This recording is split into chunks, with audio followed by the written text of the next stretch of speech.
I never thought I would live in Hawaii. Programmers from San Francisco usually move to Seattle or Austin, but not to an island in the middle of the Pacific Ocean. But love can change any plan, especially when you meet a woman like Leilani. Now, as I sit on our balcony and watch the sun slowly rise over the ocean, I reflect on how my life has changed over the past 3 years. The mug of Kona coffee in my hands exudes a divine aroma, another local habit I've acquired since moving. Leilani still laughs at the way I wrinkled my nose at its bitterness in the early days. Good morning, love. Leilani steps out onto the balcony, her long black hair still damp from her shower. She kisses my cheek and settles into a nearby chair, tucking her bare feet under her. She's wearing a roomy white shirt, my shirt, by the way, and jean shorts. Even after 2 years of marriage, I still swoon when I look at her. Don't forget, dinner at your parents' tonight, she reminds me, sipping from my cup. Mom called yesterday, said she'd make your favorite poi. I smile, remembering my first meeting with Kiana and George Kane. They received me surprisingly warmly, even though I had envisioned my first meeting with Leilani's parents very differently. Kiana, owner of a prominent art gallery in Honolulu, started calling me son from the first meeting, and George, despite his reputation as a ruthless lawyer, turned out to be an avid golfer and invited me to play weekly at their club. Ethan, you're daydreaming again. Leilani snaps her fingers in front of my face. What are you thinking about? About how we ended up here, I reply, looking out at the ocean. The first surfers have already appeared below, another constant part of the local landscape. Remember that cafe in San Francisco? She laughs. Where you spilled your latte on me. Of course I remember. You were so awkward and sweet I just couldn't help but give you my number. Our condo is in a modern oceanfront complex. It was the first thing we bought after we moved. Leilani insisted on living near the water. Now I understand why. We wake up to the sound of the surf every morning and fall asleep to the quiet rustle of palm trees. I work remotely from my San Francisco-based company, which allows me to spend more time at home. My desk is by a panoramic window, and sometimes I catch myself just looking at the ocean instead of the monitor. Leilani often jokes that my code now smells like sea salt. She, on the other hand, quickly found a job at a local travel magazine. Her photos are regularly featured on the covers, and I'm proud of every success she's had. Today, she's going on a shoot for a new feature on the island's hidden beaches. By the way, she says, getting up and heading for the kitchen, I want you to meet someone. I follow her, watching as she pulls fruit out of the refrigerator for smoothies. Our kitchen is another place where two cultures mingle. There's an acai bowls blender next to my coffee machine, and in the cabinet, steak spices sit next to Hawaiian seasonings. With who? I ask, helping her peel the papaya. With my old friends. You know, I grew up here, and there are people I'm really close to. They keep asking when they're finally going to meet my mainland husband.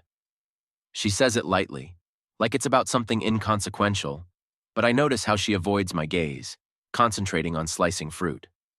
Sure, I agree. That would be great. Leilani smiles, and I can see her relax. Great. I was thinking maybe next week we could have a barbecue on the beach. We'll invite Ashley and Rachel. You remember them from my birthday party, right? And a few other friends. I nod, remembering the 2 girls from the party. Ashley is loud and outgoing. Rachel is more reserved. They seemed nice to me, even though we barely exchanged a few phrases. Leilani's phone rings. She has a crew waiting for her for a shoot. She quickly finishes her smoothie, kisses me, and runs off, leaving behind the light scent of coconut suntan oil. I return to my desk, trying to focus on the code, but my thoughts return to my upcoming introduction to Leilani's friends. For some reason, it gives me a strange sense of unease, though I can't explain the reason why. The whole day flies by, and in the evening we drive to Leilani's parents' house.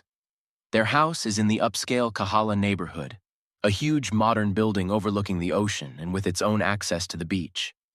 Every time I come here, I feel like a character in some movie about luxury living in Hawaii. Kiana greets us at the door, elegant as ever in her silk kimono. My darlings! She hugs us both at the same time. Ethan, you've lost weight. Not feeding yourself at all with that mainland food of yours? Mom! Leilani rolls her eyes. We were here a week ago. George emerges from his office, still with the phone to his ear. He waves hello to us and returns to the conversation. I've gotten used to the fact that he's always working, even at family dinners. Over dinner, Kiana asks us about our plans for the weekend, and Leilani talks about the upcoming barbecue.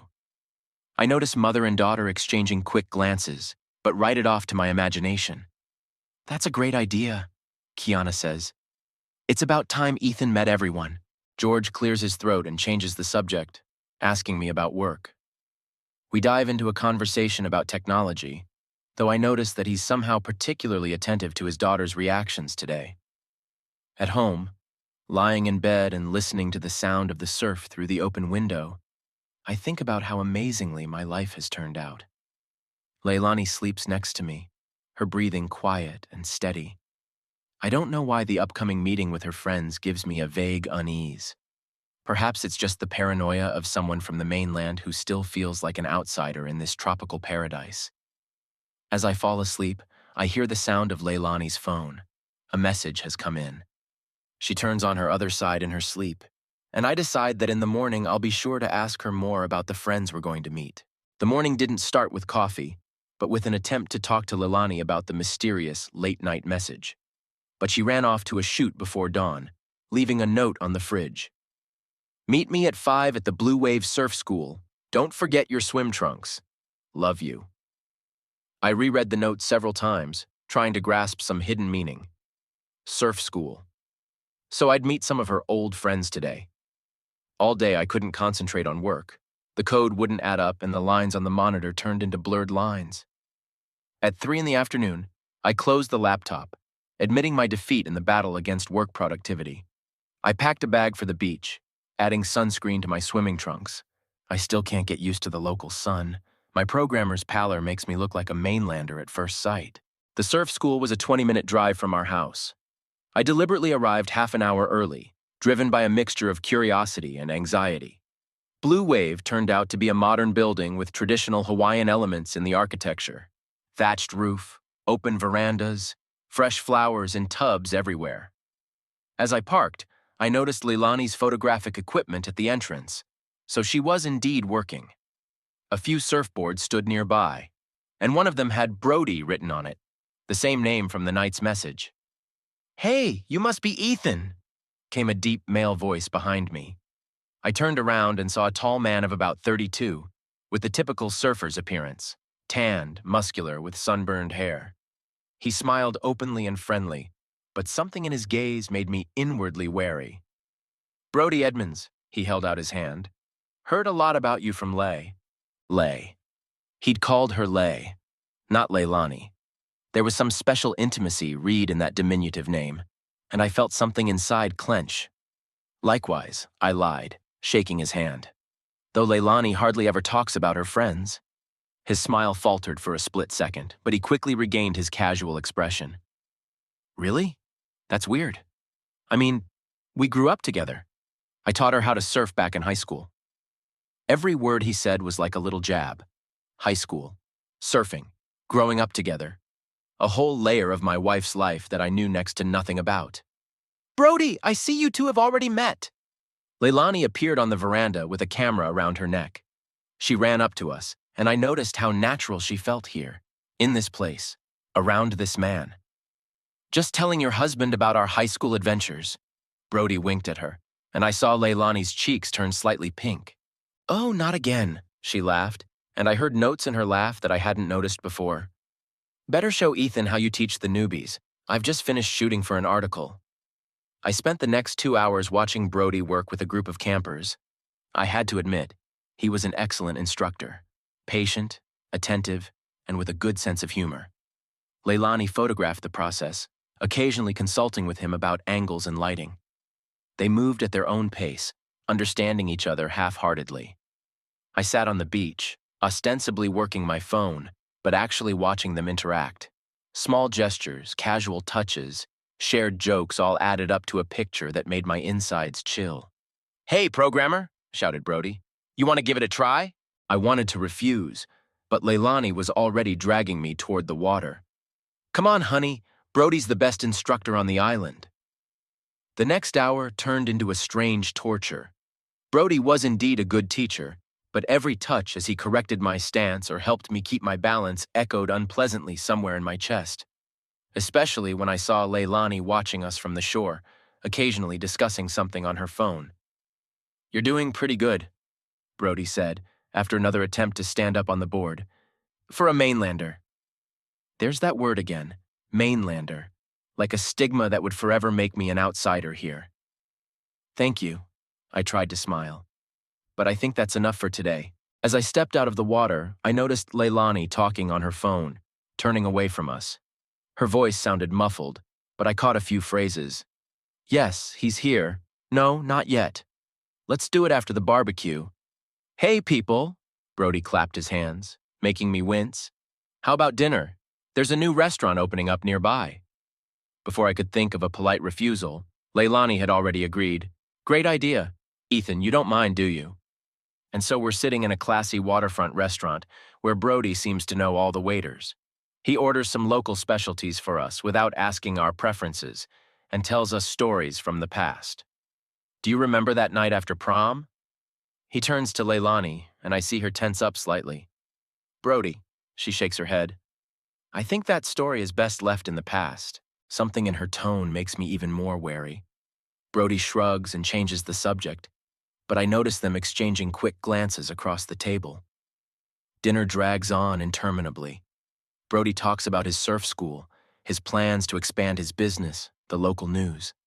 Leilani laughs at his jokes, adds her own comments, and I feel like a spectator in a theater where a play is playing out, the meaning of which eludes me. When we finally say goodbye, Brody hugs Leilani a little longer than he should. "I'll see you at the barbecue, Lei," he says, and once again that diminutive name cuts my ear. A heavy silence hangs in the car on the way home. Leilani checks something on her phone, and I try to piece together the shards of tonight into a coherent picture. "He seems interesting," I finally say, trying to keep my voice neutral. "Yeah, Brody's great," she responds without taking her eyes off the phone. "Everyone adores him." "How long were you two? Friends in high school?" She finally looks up. "What do you mean?" "Nothing," I shrug, focusing on the road. "Just wondering." At home, Leilani goes straight to the shower, and I sit on the balcony, listening to the night sounds of the island. Hawaiian music is playing somewhere in the distance, the wind rustling the palm trees. But for the first time, these sounds don't bring peace. Leilani's phone vibrates on the table again. I don't want to look, but out of the corner of my eye, I notice the sender's name. Brody. Of course, who else would it be? It's been a week since I met Brody. 7 days filled with awkward silences in the mornings and late-night texts. Leilani started staying late at work, explaining that she was preparing for an important photo exhibit. I pretended to believe it. That morning, she stayed home for breakfast for the first time in a week. She sat at the kitchen island, stirring oatmeal with mango that she wasn't even going to eat. "Tonight," she looked at me over her cup of green tea, "at Calvin's at the restaurant. He really wants to meet you." I felt the spoon in my hand shake slightly. Another old friend. "Sure," I replied, trying to sound casual. "What kind of restaurant?" "Ocean Pearl, one of the best on the island," she smiled. "Calvin opened it 2 years ago, right when we moved in. 2 years ago." So it had been here all this time, in our little world on the island, and I didn't even know it existed. The day stretched on slowly. I worked from home, trying to focus on the code, but my thoughts kept returning to the evening ahead. At 2 o'clock, Kiana, Leilani's mother, called. "Ethan, honey." Her voice sounded strangely strained. "How are you?" "Fine." I paused. "Did something happen?" No, she answered a little too quickly. "Just be careful tonight." "Careful? With seafood?" She laughed unnaturally. "The Ocean Pearl has really spicy sauces." Before leaving, Leilani spent an unusually long time getting ready. I watched her remeasure 3 dresses, stopping on a black cocktail dress. Too dressy for a simple dinner with a friend. The Ocean Pearl was located in the luxurious Waikiki neighborhood, a modern glass and wood building with ocean views and its own pier. The doorman who opened the door for us said hello to Leilani by name. Inside, we were greeted by a tall, well-dressed man in his 30s. At the sight of Leilani, his face lit up with a smile that made me squeeze inwardly. "Lei!" He opened his arms and my wife slid into them with frightening naturalness. "Finally!" "Cal!" She pulled away, but his hand lingered on her waist. "Meet Ethan." Calvin Reynolds radiated confidence. His handshake was firm, but he read something akin to mockery in his eyes. "I finally meet the mysterious programmer who stole our Lei's heart." He winked at her. "Let me walk you to a better table." We walked through the restaurant, and I noticed the waiters and customers greeting Calvin. He was the king here, and it clearly gave him pleasure. Our table was in a private alcove with a panoramic view of the sunset. "I took the liberty of ordering wine in advance." Calvin snapped his fingers, and the sommelier materialized next to a bottle. "Your favorite, Lei. Remember that night in the vineyard?" I noticed my wife's cheeks turn slightly pink. "Cal, that was a long time ago. But unforgettable," he raised his glass, "to the reunion of old friends." Dinner turned into exquisite torture. Calvin treated us to specialties, talked about the development of the restaurant business, but all his stories somehow came back to a shared past with Leilani. "Do you remember that summer after college?" He leaned toward her. "Your first photo exhibit at my first restaurant?" "Calvin," she cast a quick glance in my direction. "Let's not—" "Oh, I'm sorry," he splayed his hands picturesquely. "I forgot that some stories are best left in the past." After dessert, which I barely tasted, Calvin insisted on showing me the wine cellar. Leilani stayed at the table, immersed in her phone. "You know," he said as we descended into the cool basement room, "I've always wondered about Lei's choices." "What do you mean?" I tried to sound calm, even though my heart was pounding like crazy. "San Francisco, programmer, mainland." He shrugged, pulling a bottle from the counter. "This is so... doesn't sound like her. What does it look like?" The words came out before I could stop them. Calvin looked at me with a slight smile. "The ocean, the freedom, the passion, our island lifestyle, you know?" When we got back, Leilani was on the phone, turned away to the window. I caught the end of the sentence. "Yes, tomorrow at the usual time." "Work call?" I asked when she was done talking. "Yes." She put the phone away too hastily. "There's an important shoot tomorrow." Calvin watched us with an unreadable expression on his face. "Speaking of tomorrow, you're coming to the opening of the new gym, right?" "Of course," Leilani replied without looking at me. "I promised to take pictures." That was news. She hadn't said anything about tomorrow's plans. The goodbye dragged on. Calvin hugged Leilani again, whispering something in her ear that made her flinch slightly. He said goodbye to me with a brief nod. In the car, Leilani immediately started talking about the upcoming photo exhibition, as if trying to fill the silence. I listened half listening, remembering all the oddities of the evening. The looks, the reticence, the casual touches. At home, she went straight to the shower, and I stepped out onto the balcony. The night air was filled with the scent of plumeria and sea salt.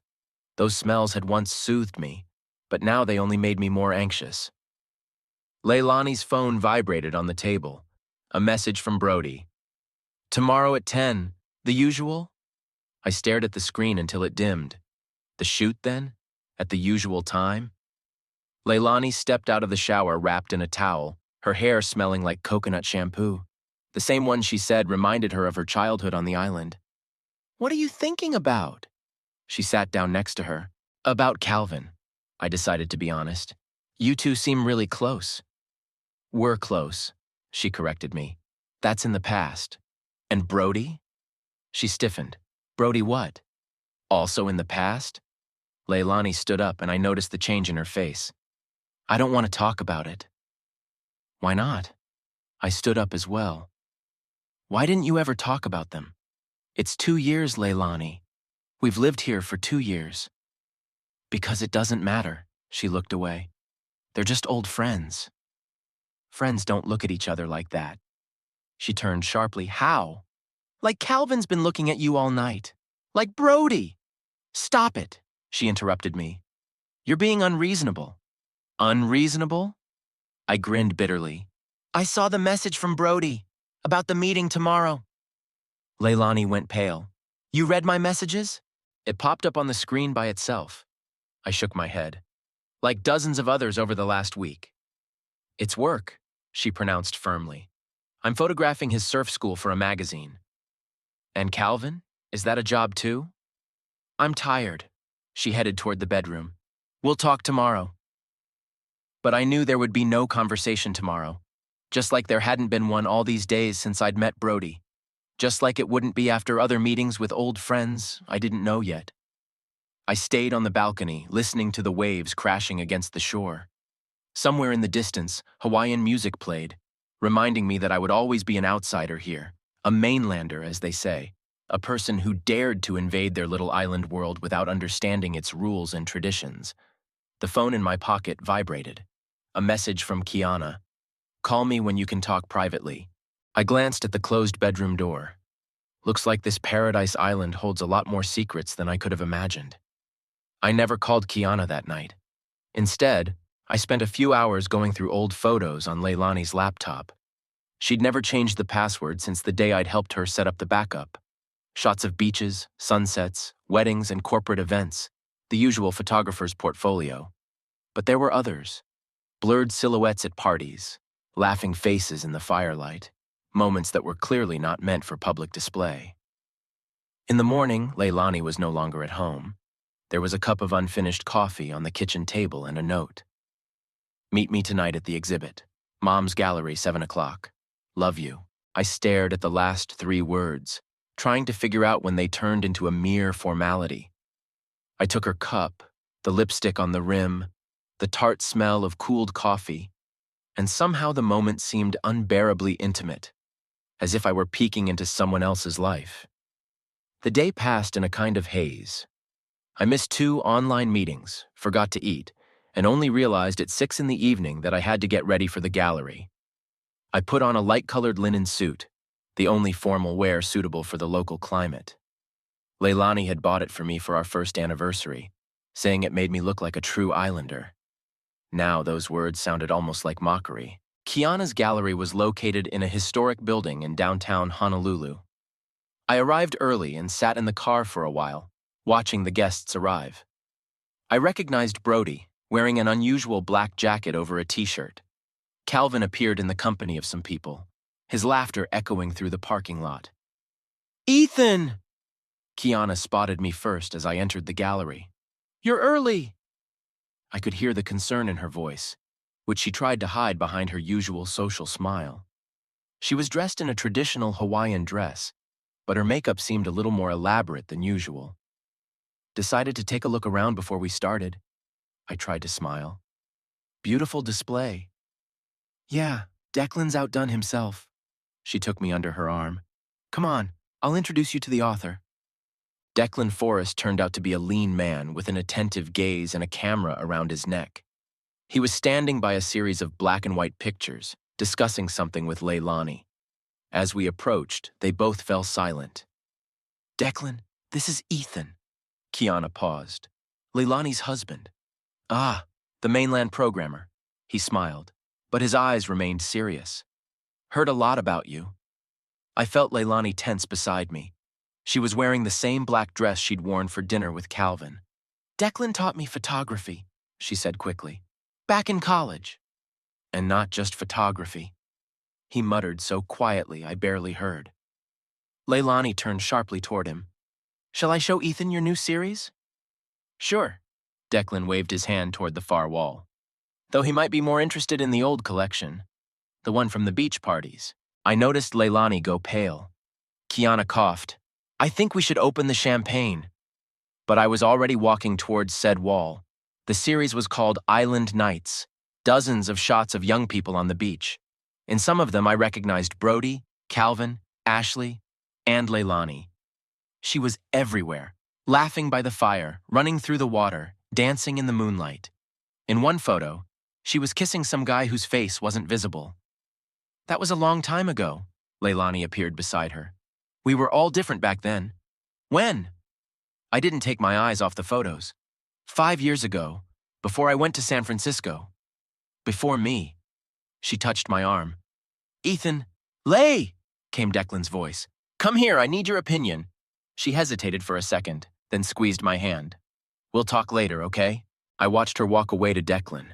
How naturally she fit into this company of people who had known each other all their lives. Brody whispered something in her ear. Calvin stood too close. Declan kept his lens on her. It's hard, isn't it? Rachel, one of Leilani's friends, appeared beside me. Unlike the bright Ashley, she always kept to the shadows. What is? Being a stranger in their world. She sipped her champagne. I'm not from here either. Moved 6 years ago, thought I could make my own. And what happened? She grinned bitterly, realized that some doors will always be closed to newcomers. At that moment, Leilani's laughter broke out. She was standing in the circle of her friends, and something about her posture, the way she was flipping her hair back, seemed unfamiliar to me. Or conversely, all too familiar to them. They call it island love, Rachel continued, when the lines between friendship and something more become blurred like the surf line. Why are you telling me this? She gave me a long look, because someone has to. Ashley walked over to us, interrupting the conversation. Rach, stop monopolizing Ethan's attention. Come on, pretty boy, I'll show you some really interesting artwork. The next hour turned into a kaleidoscope of meetings and conversations. People came up, introduced themselves, told some story about Leilani, but there was something understated in every story, some subtext that eluded me. I noticed Declan take Leilani into the back of the gallery, ostensibly to show some old photos. They were gone for 15 minutes. When they returned, her lipstick was slightly smudged and his shirt was disheveled from his pants. Is everything okay? I asked when she finally came up to me. Sure, she smiled a little too brightly. Just discussing old projects. And new ones? I couldn't hold back the sarcasm. Her eyes narrowed. What do you mean?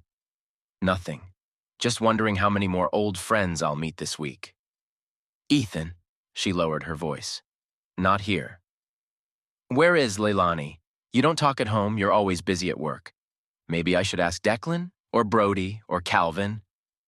You're being unreasonable. She looked around, checking to see if anyone could hear. Unreasonable? I laughed bitterly. I've seen the pictures, Leilani. I see the way they look at you, the way you look at them. That's the past. She put a hand on my shoulder, but I pulled away. Really? Then why didn't you ever talk about them? Why did they come into our lives now? She didn't have time to answer. Declan came up to us with a camera. Group photo, Lay, come join us.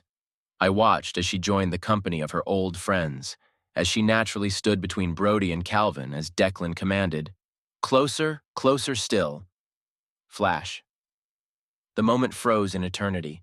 I thought that in a few years this photo might also be hanging here on the gallery wall, telling the story of island love and people who never truly let go of each other. More champagne? Kiana appeared beside me. No, I shook my head. I think I should go.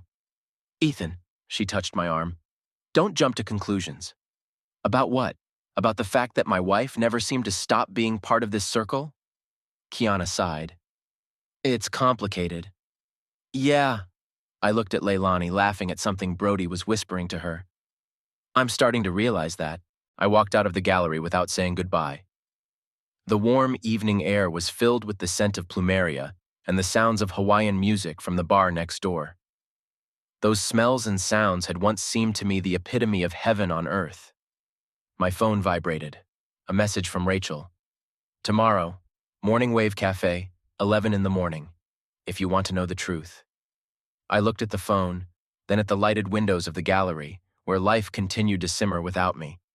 Maybe it was time to find out what lurked behind the beautiful facade of the island paradise. I didn't go home that night. I rented a hotel room on the other side of the island, away from familiar places and faces. Leilani called 7 times, sent 23 texts.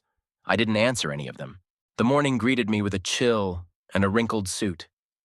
The mirror reflected a man I hardly recognized.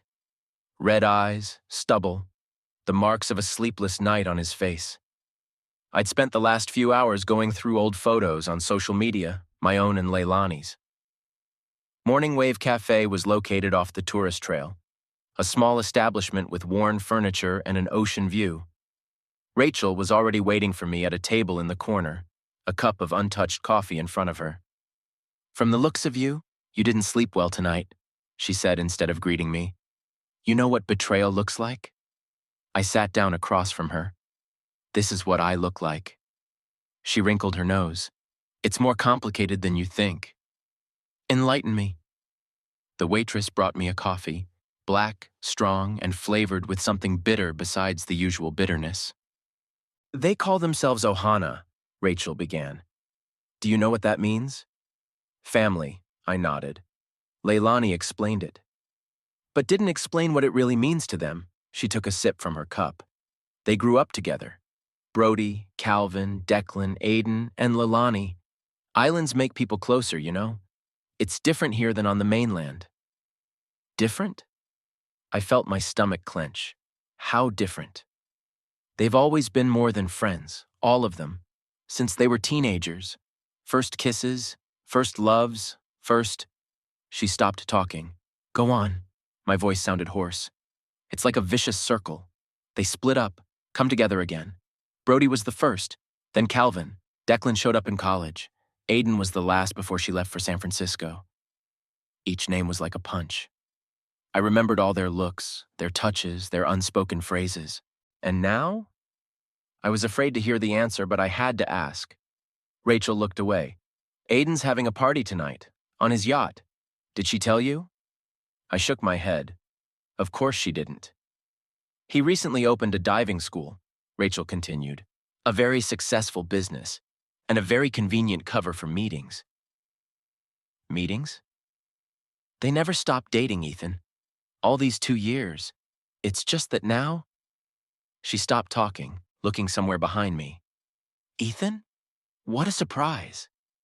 I turned around. Ashley was standing at our table, smiling her signature bright smile, but there was a look of concern in her eyes. "Just having breakfast," Rachel said nonchalantly. "Discussing last night's exhibit." "Really?" Ashley sat down next to her. "And how was the discussion?"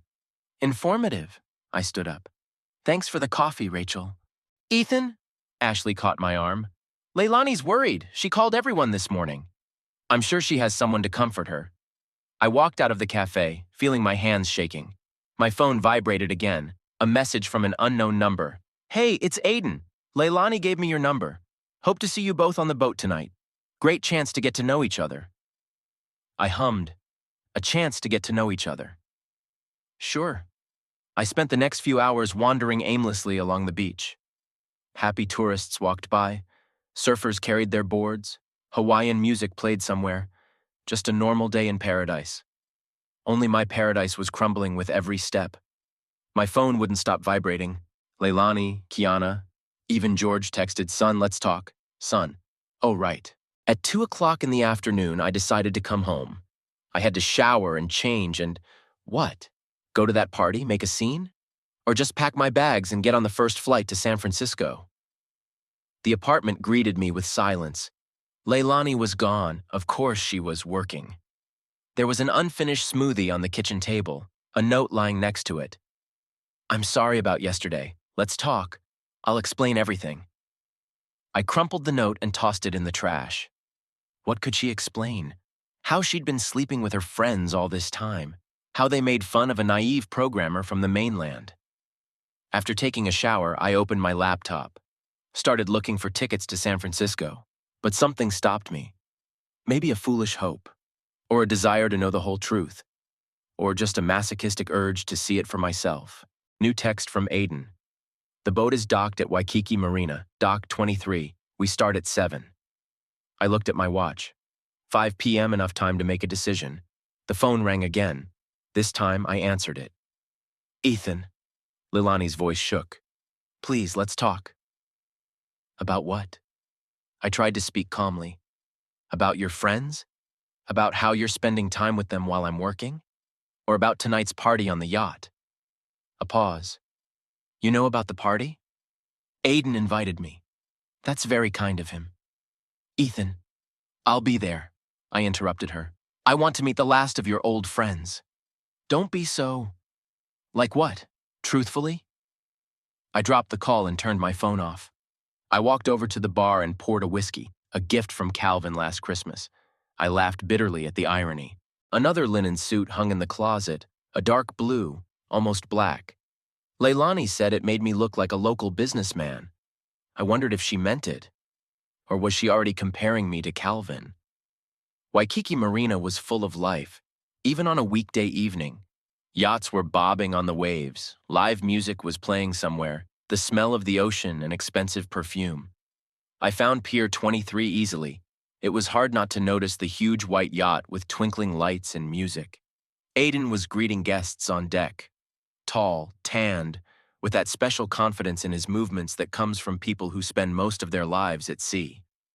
"Ethan," he smiled like we were old friends. "Glad you could make it. Leilani will be thrilled." "I'm sure she will." I shook the outstretched hand, feeling everything inside clench with rage. "Would you like a drink? I've got a nice scotch." "Thanks, I'll abstain." I made my way to the deck. The party was in full swing. 30 people, all young, handsome, successful. Brody was having a lively conversation with a group of girls. Calvin stood at the bar holding a glass of wine. Declan, with his camera as usual, was catching spontaneous moments. Leilani stood at the board, wearing a white dress that fluttered in the evening breeze. Our first meeting in a San Francisco cafe suddenly seemed so far away, as if it were in another life. She caught sight of me and froze. Even across the deck, I could see her eyes widen as she machine-corrected her hair, a gesture I had once found charming. "Beautiful," Aiden pronounced, appearing beside me.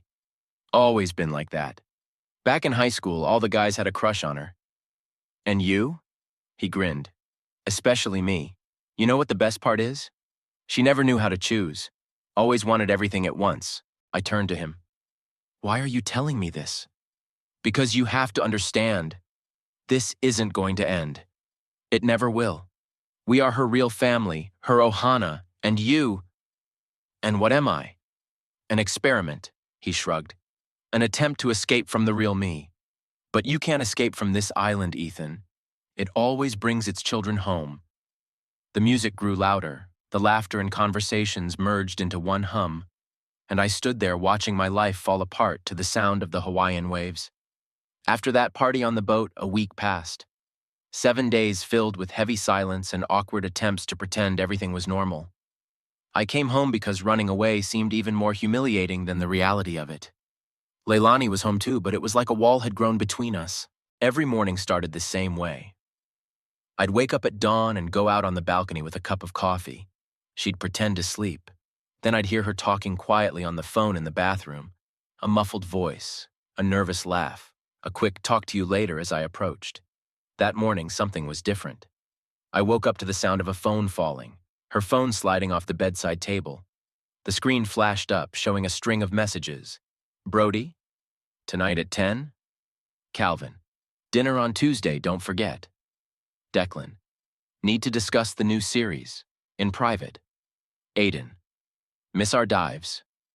I stared at these messages, feeling anger coming up.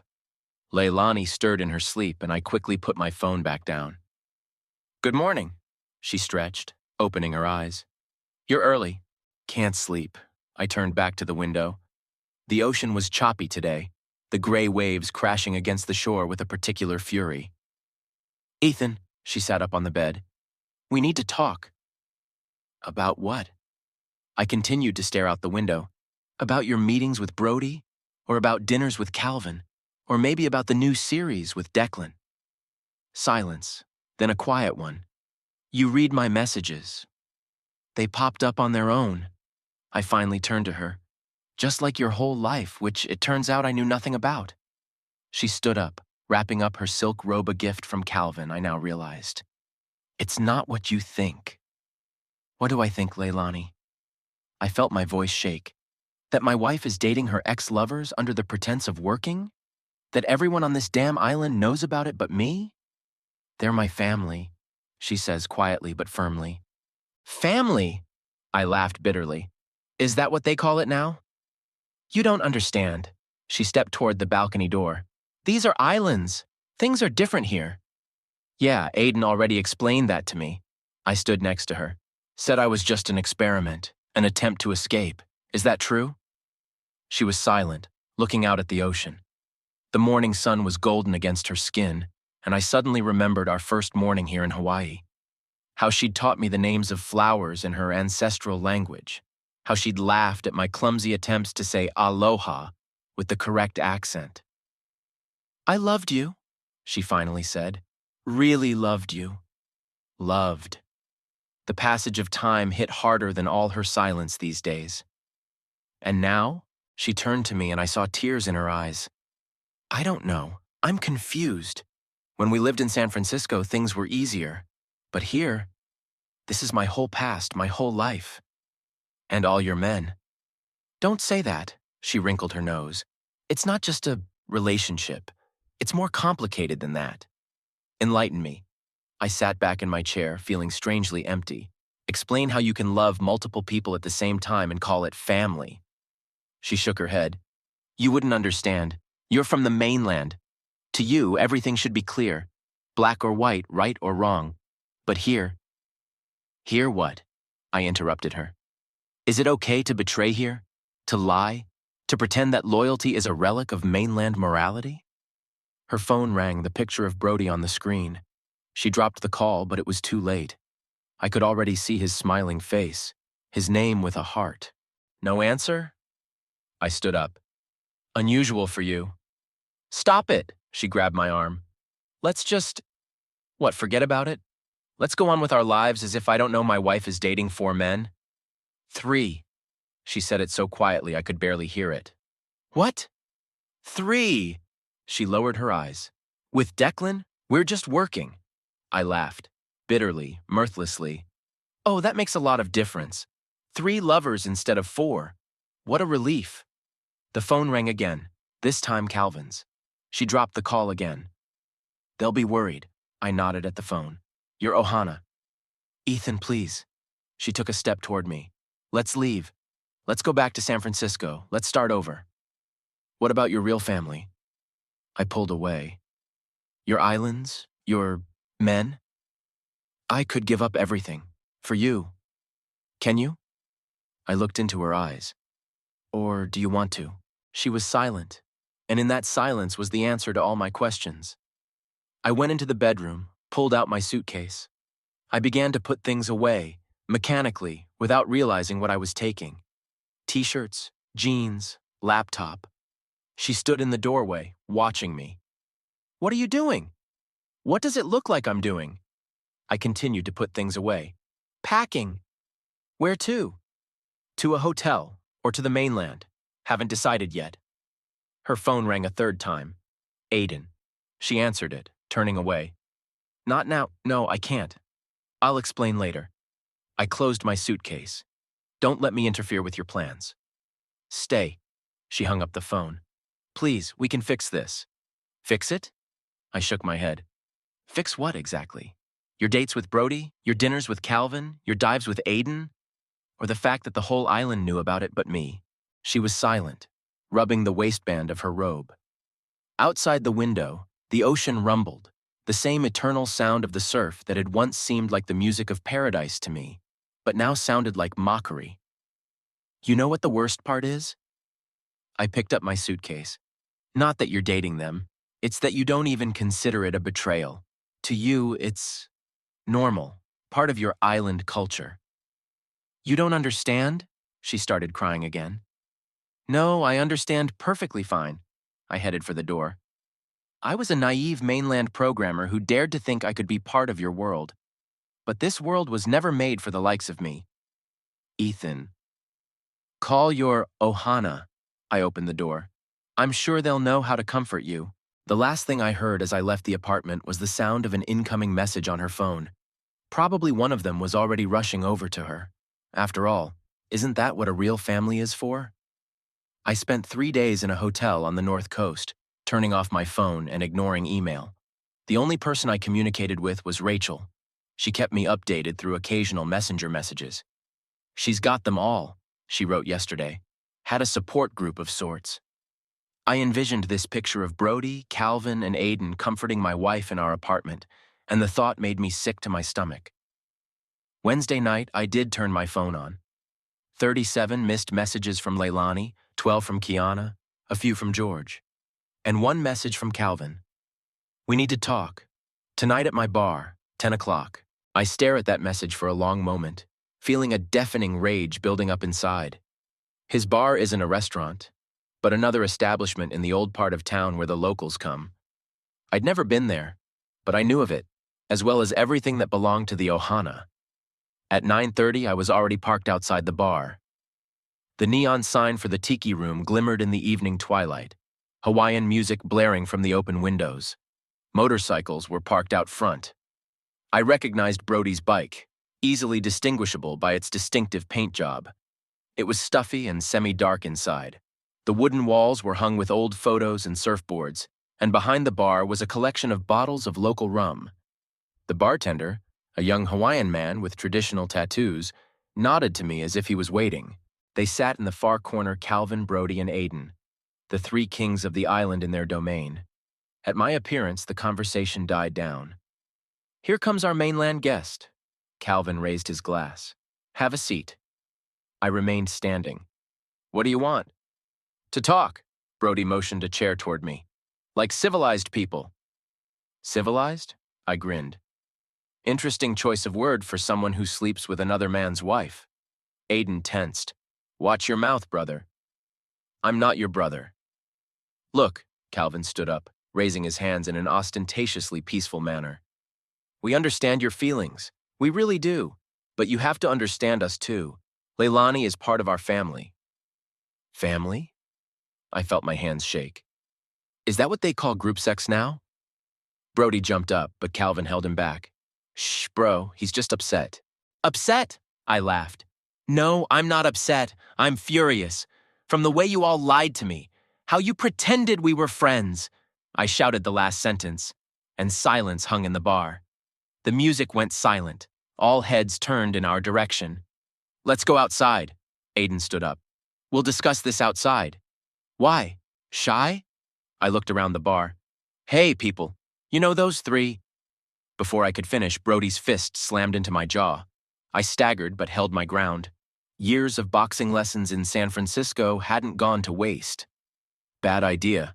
I straightened up and countered with a straight punch to the solar plexus. Brody bent, but Aiden was already there, trying to grab me from behind. I turned around and elbowed him in the face. Calvin tried to pull us apart but got his share of the commotion. Everything turned into chaos. Chairs were flying, broken glass was ringing, someone was yelling, "Police!" Someone was trying to take pictures on their phone.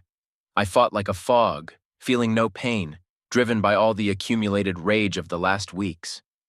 Out of the corner of my eye, I noticed a familiar figure in the doorway, Leilani. She froze on the threshold with her hands to her mouth. Rachel stood next to her, trying to pull her away. "Stop it!" shouted Leilani. "Please!" But it was too late. Brody, recovering from the first blow, threw a series of punches to the body. I blocked most of them, but missed a right hook. Aiden tried a takedown, but I twisted around and sealed him into the bar. Calvin was still trying to stop the fight, taking punches from both sides. "Are these your protectors?" I shouted to Leilani, dodging another punch. "Your Ohana, look at them!" "Shut up!" Brody lunged at me and we rolled across the floor, knocking over tables. I don't remember how long it went on. I only remember bits and pieces, the taste of blood in my mouth, the ringing in my ears, someone's screams, the sound of sirens in the distance. "Police!" came a voice from the entrance. "Everybody stay where you are!" But I was already making my way to the exit. Out of the corner of my eye, I saw Leilani, crying, Rachel's arm around her shoulders. Our gazes met for a second, and I saw something resembling terror in her eyes. "Ethan!" She jerked toward me, but I was already at the door. "Goodbye, Leilani." I spat out blood. "I hope your family was worth it." I walked out into the night, staggering. The adrenaline had worn off, and now every heartbeat echoed with pain throughout my body. Police sirens wailed in the distance, but I didn't care. When I got to the hotel, I stood under the shower for a long time, washing away the blood and sweat. The mirror reflected the stranger's battered face, a swollen lip, an abrasion on his cheekbone, a growing black eye. The phone was bursting with messages. Rachel, are you okay? They don't look okay either. Kiana, what's going on? Leilani's hysterical. George, son, let's resolve this peacefully. The last message was from Leilani. I'm sorry for everything. I never meant to hurt you. I deleted all the messages without replying. Then I opened my laptop and bought a ticket for the next flight to San Francisco. It was time to end this Hawaiian fairy tale. There was a knock on the door. I knew it was her before I even opened it. Oh my God. Leilani pressed her hands to her face, seeing my injuries. What have you done? Me? I stepped back, letting her into the room. Funny you should be asking me that. They're at the hospital. She sat on the edge of the bed. Brody has a concussion. Aiden has a broken nose, Calvin. I don't want to know, I interrupted her. I'm flying out tomorrow morning. Where to? Home. To San Francisco. That's my home too, she said quietly. No, I shook my head. Your home is here, with them, with your Ohana. Ethan, she stood up, trying to approach me. Let's try this again. I'll drop everything, I swear. We can start over. Why? I pulled away. So you can start missing your islands again in 6 months? For your men? This twisted version of love of yours? It's not perverted, she blurted out. It's just different. Different? I laughed bitterly. Of course it is. Everything here is different. The morals are different. Loyalty is different. Love is different. Only the pain is somehow the same everywhere, she cried, and I felt the familiar urge to hug her, to comfort her. But instead, I just opened the door. Go away, Leilani. Go back to your family. They're probably waiting for you at the hospital. You're my family too, she uttered through her tears. No. I shook my head. I was an experiment, remember? An attempt to escape from my real self. But you can't run away from these islands, can you? She stood in the doorway, so beautiful in her grief that my heart clenched. For a second, I almost believed we could fix everything. Start over. Forget this nightmare. But then I noticed her phone flashing new messages. And I realized that some things can't be fixed. Some wounds never heal. Some paradise is forever lost. 2 days had passed since the bar fight. My face had become a pictorial map of bruises and abrasions. Every movement reverberated with pain in my ribs. But the internal pain was far worse than the physical. I was still living in the hotel, mechanically renewing my reservation every morning, even though I knew it couldn't last forever. Rachel sent regular messages. She told me that Brody had been released from the hospital with a mild concussion, Aiden had gotten stitches, and Calvin had gotten bruises. The police didn't pursue the case. Apparently the Ohana had had an impact here too. That morning I awoke to the sound of rain, a rare visitor to this part of the island. I was standing at the window, my forehead pressed against the cool glass, when my phone vibrated. A message from Leilani. We need to talk, a real talk, please. I stared at those words for a long time until they started to blur in front of my eyes. Then I wrote, Where? At our place, 5 p.m. Our place is a small cove off the tourist trails, where we often met the sunset in the first few months after we moved. Then those gatherings became less frequent, and then stopped altogether. Now I understood why. The day dragged on endlessly. I tried to work, but the code wouldn't add up, the letters on the screen turning into meaningless symbols. I ordered lunch for the room, but the food seemed tasteless. The rain didn't stop, turning the familiar tropical landscape into a blurry watercolor. At 4 o'clock, I started to get ready. I put on a clean shirt, trying to hide the bruises on my neck. I wrinkled my nose when I caught my busted lip trying to shave. The mirror reflected a man I hardly recognized, gaunt, with a faded look and a bitter crease around his mouth. The cove greeted me with the sound of the surf and the cries of seagulls. The rain had finally stopped, but the ocean was still choppy. Leilani was already waiting there, sitting on our favorite rock.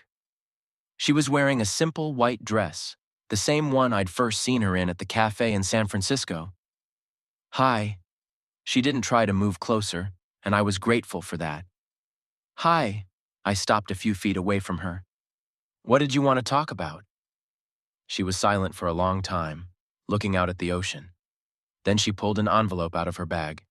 Here are the divorce papers. George prepared them. Of course. Her father had always been a practical man. Have you decided everything yet? I took the envelope but didn't open it. No, she shook her head. That's why I called you. I sat down on a nearby rock, feeling my ribs aching. What's there to decide? You made your choice a long time ago. I was just too blind to see it. That's not true, she turned to me. I loved you. I still do. But not enough to be faithful. It's not about being faithful. She ran her hand through her hair, a gesture that used to drive me crazy. It's about who I am, what this place is to me. And who are you, Leilani? I looked into her eyes. A woman who can't choose between men, or a woman who doesn't want to choose? I'm the one who grew up here. She circled the horizon with her hand. Where love isn't measured by a stamp and a passport. Where relationships aren't squeezed into the confines of mainland morality. Pretty words to justify adultery. It's not cheating! She jumped up. It's part of me, part of my culture, my world. Your world, I nodded. But not mine. We fell silent. The sun was slowly sinking toward the horizon, coloring the water in shades of gold and purple. This view had once seemed to me the epitome of heaven on earth. I have a proposal. I finally broke the silence. One last offer. She looked at me questioningly. Come with me to San Francisco. I clenched my fists to quiet the tremor in my voice. We'll start all over again, just you and me. Without this Ohana, without the past, without all of it. Ethan, she said my name like a sigh. I know it's a lot. I know I'm asking you to leave your whole life here. But if you really love me, I can't. She interrupted me. This is my home, my roots, my family. They're not family, Leilani. They're a group of men who share you amongst themselves. No, she shook her head. You don't understand and you never will. I stood up, feeling my last hope slipping through my fingers. Because I'm from the mainland? Because you're trying to apply your rules to our world. Things are different here, Ethan. Here, love doesn't mean exclusivity. What does it mean? The right to sleep with whomever you want, cloaked in pretty words about culture and tradition? She flinched as if slapped. You're hurting me. And you're not hurting me? I grinned bitterly. Every time I think of you with them? Every time I think of all your work meetings and photo shoots? I didn't mean to hurt you. She took a step toward me. I really didn't. I thought I could live a double life, being your wife and still being myself. And how did that work out? She shook her head and I saw tears in her eyes. No, I ruined everything. Your trust, our love, your faith in me. Not just in you. I looked at the ocean. In love in general, in loyalty, in honesty, in everything that seemed important to me. We fell silent again. The sun had almost disappeared over the horizon, the last rays coloring the clouds in unreal shades of pink and purple. So, this is the end? She said in almost a whisper. Can you suggest something else? I turned to her. Abandon them? Leave with me? Be mine alone? She was silent, and in that silence was an answer clearer than any words. That's what I thought. I pulled the papers out of the envelope. Got a pen? She held out a pen to me with a trembling hand. I flipped through the pages quickly, putting signatures wherever there were marks. Each stroke of the pen seemed to cross out a part of my life, a part of myself. That's it, I handed the papers back to her. I hope you'll be happy with your Ohana. Ethan. She grabbed my hand. I'm sorry for everything. I gently released my hand. You know what the worst part is? I still love you. Despite everything. I love you too, she cried. Just not in the way you want me to. Not the way you need to, I corrected her. Goodbye, Leilani. I walked away, feeling her gaze at my back. I didn't turn around, even though every step was difficult. Only at the parking lot did I allow myself one last glance. She was still standing there, a small figure in a white dress against the burning sunset. The phone in his pocket vibrated, a message from Brody. "She's not alone. We'll take care of her." I deleted the message without answering, started the car and drove toward the hotel. I have a flight to San Francisco tomorrow morning. Time to return to a world where love still means something, where fidelity isn't considered a mainland prejudice, where paradise doesn't turn into hell at the mere touch of another man's secret. The last night in Hawaii was a restless one. I lay in my hotel room, listening to the ocean outside the window. The same sound that had once lulled me to sleep, but now only made my insomnia worse. The clock on the bedside table read 3 in the morning, with just over 4 hours until my flight. The room was littered with traces of my past life. A suitcase by the door, a hastily assembled laptop on the table, scattered t-shirts and shirts that I didn't bother to fold, just shoved into my bag as is. There was a half-empty bottle of whiskey on the table, a gift from Calvin last Christmas. Bitter irony. The phone vibrated again. Another message from Kiana. "Son, let's talk before you leave. Please." I didn't respond, just like I hadn't responded to dozens of other messages in the past hours. From George, from Rachel, even from Ashley, who had suddenly decided to take my side. Leilani hadn't written, probably too busy with her ohana. At 4 in the morning, I gave up and got out of bed. I showered, trying not to look at my reflection in the mirror. The bruises were starting to yellow, but they still looked impressive. Every movement reverberated with pain in my ribs. The physical pain was almost pleasant. It was a distraction from the one that gnawed at him from the inside. Gathered the rest of her things, checked all the drawers and closets. Her toothbrush was left in the bathroom. Leilani often forgot little things like that in hotels when we traveled. It had seemed cute before, but now it only caused bitterness. At 5 o'clock, I went down to the lobby. The night porter looked up at me sleepily. "No need to order a cab, sir. You've already been picked up." I tensed. "I didn't order—" "I know," came a voice behind me. Rachel was standing at the entrance holding her car keys. "Figured you could use some company on the way to the airport." "You shouldn't have." I picked up my suitcase. "You should have." She took the bag from me. "Come on. We have somewhere to stop on the way." I didn't argue. We loaded our stuff into her tattered Jeep and drove out into the pre-dawn twilight. The town was still asleep, with only the occasional car on the road. Rachel was silent, staring at the road in concentration. "Where are we going?" I asked, when it became clear it wasn't the road to the airport. "You'll see." 20 minutes later, we parked outside a small cafe on the beach. Morning Wave was the same place where she had told me the truth about Leilani and her friends a few days ago. "Why are we here?" "Because you can't leave without eating breakfast." She got out of the car. "And because there's something you need to know." Inside, the cafe was empty and quiet. Only the barista was wiping down the coffee machine, preparing for a new day. Rachel ordered us coffee and local macadamia butter scones. "What did you want to tell me?" I asked as we settled at a table by the window. She pulled an envelope out of her bag. "Here." "What's this?" "Open it." Inside were pictures, old, slightly faded snapshots of a group of teenagers on the beach. I recognized young Rachel, Ashley, Brody, the rest of the guys, and him, the tall, blonde-haired guy who had his arm around Rachel. "Who's that?" "My husband," she said quietly. "Ex-husband. He was part of their ohana too, before me." I looked at her with new understanding. "What happened?" "The same thing that happened to you. I was a naive girl from the mainland, fell in love with a local guy. He kept saying all the same words about the special culture, about how love works differently here. I tried to understand, to accept, but I couldn't." She sipped her coffee, gathering her thoughts. They really believe that. In their special form of love, in the right to belong to everyone and no one at the same time. They don't consider it a betrayal. And how do they see it? "Freedom," she grinned bitterly. "An island tradition, part of their culture. They genuinely don't understand why we mainlanders make a big deal out of it." I looked at the pictures again. "Why are you showing me this now?" "Because I want you to know it's not your fault. You couldn't change it. They are the way they are. And Leilani is who she is." Is that why you stayed here? To warn others?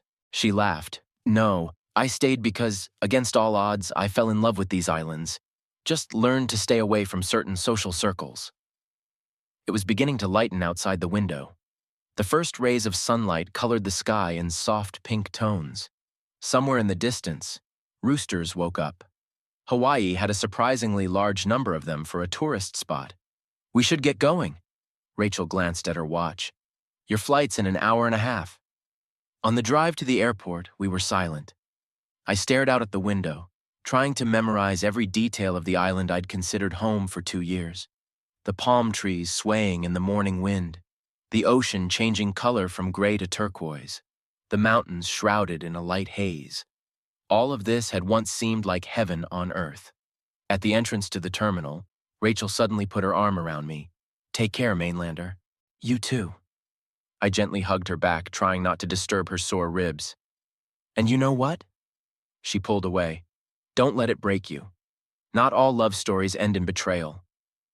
I nodded, unable to find the words to answer.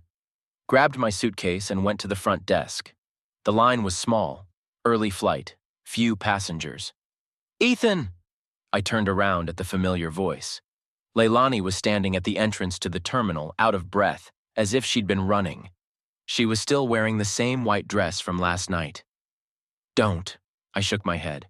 Please. I had to say goodbye. She stepped closer. I should have said, what? I interrupted her. That you're sorry? That you love me? That things could have been different? She was silent, and there were tears in her eyes. Goodbye, Leilani. I turned to the front desk. I hope you find what you're looking for. And you? Her voice trembled. What will you be looking for? Myself. I didn't turn around. The person I was before I met you. Check-in, security screening, boarding it all went by like a blur. On the plane, I took the window seat, though I usually preferred the aisle. I wanted to see the island from above one last time. As the plane began its descent, I pulled out my phone, about to turn on airplane mode. The last message came from an unknown number. Thank you for loving her. Sorry we couldn't save your love. Aloha, brother. K. Calvin. Even now he couldn't resist his special form of sneer. The plane gained altitude and the island became a green blur in the middle of the vast ocean. Somewhere down there my attempt at paradise remained, my marriage, my love, my naive belief that some things could be simple and pure. The flight attendant offered drinks. I ordered a whiskey, a double, no ice. She looked at my bruised face but said nothing. Goodbye, islands, I whispered, raising my glass. Goodbye, paradise. Outside the window stretched the vast Pacific Ocean, indifferent to small human tragedies. They say time heals all wounds. How long does it take to forget the taste of betrayal disguised as love? I wondered. I closed my eyes, feeling the plane heading east. To the mainland. Home.